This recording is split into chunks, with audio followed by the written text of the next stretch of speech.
Əziz dostlar, baxıram son 2 gündür direktimə yazılan ancaq suallar. Niyə Səidə Bəkir qızı və bloger Sevinç Hüseynova arasındakı olan qalmaqala fikir bildirmirsiniz? Öncəliklə bu qalmaqal deyil, bu iki insanın şəxsi savaşıdır. Üçüncü şəxslərin, dördüncü şəxslərin buna fikir bildirməsi mənə görə yanlışdır. Amma ayrı-ayrılıqda şəxslər haqda fikrimi bilmək istəsəniz deyim. Öncəliklə Sevinç Hüseynovanın elə səhifəsinə nəzər salsanız, hanımın səhifəsində durduq yerə kiməsə söz atmaq, durduq yerə kimləsə dalaşmaq kimi videolar yoxdur. Öz ailəmində, öz işində, gücündə bir xanımdır. Bəzən sərt çıxışları olsa da, amma ən çox yer alır səhifəsində yardımlar, xəstələrə dəstək, imkansızlara kömək. Yəni mən görməmişəm durduq yerə kimləsə belə sərt dalaşsın. Digər tərəfdə isə Səidə xanım Bəkir qızı nə qədər də peşəkar jurnalist olaraq özünü təqdim etsə də, mənə görə bu yanlışdır. Niyə?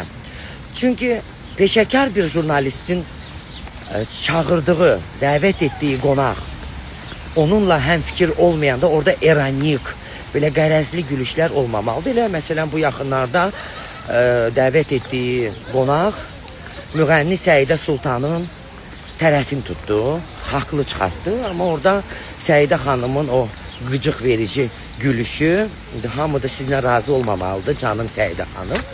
Tənqidlərinə gələndə isə elə onun bir çox tənqidləri mənim fikirlərimdir. Elə bir kopyalamısan, Səidə xanımın beyninə yerləşdirmişsən. Yəqin ki, həmfikir tərəflərimiz daha çoxdur ki, eyni birə-bir fikirlər səsləndirir. Digər tərəfdən baxıram, peşəkar jurnalist yayılan xəbərləri bir də mənim dilimdən eşidin deyərəkdən videolar niyə çəksin, vaxtını buna sərf eləsin.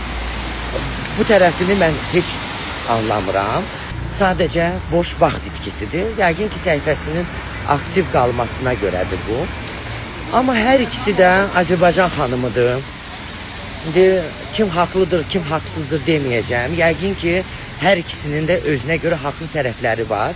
Amma dediyim kimi, Sevinç Hüseynovanın bəzi videoları çox sərtli çıxışlar olsa da, amma ümumilikdə xanımın elə səhifəsindən də keçid edib görə bilərsiniz. Ancaq yardım, ancaq dəstək, ancaq kömək amaclıdır. Qalmaqalla işi olmayan xanımdır, durduq yerdən. İndi kiməsə ilişərsən, təbii ki, kimin deməli sözünü cavabsız qoyar, hansı dövrdə yaşayırıq? Dəymə mənə, dəyməyim sənə.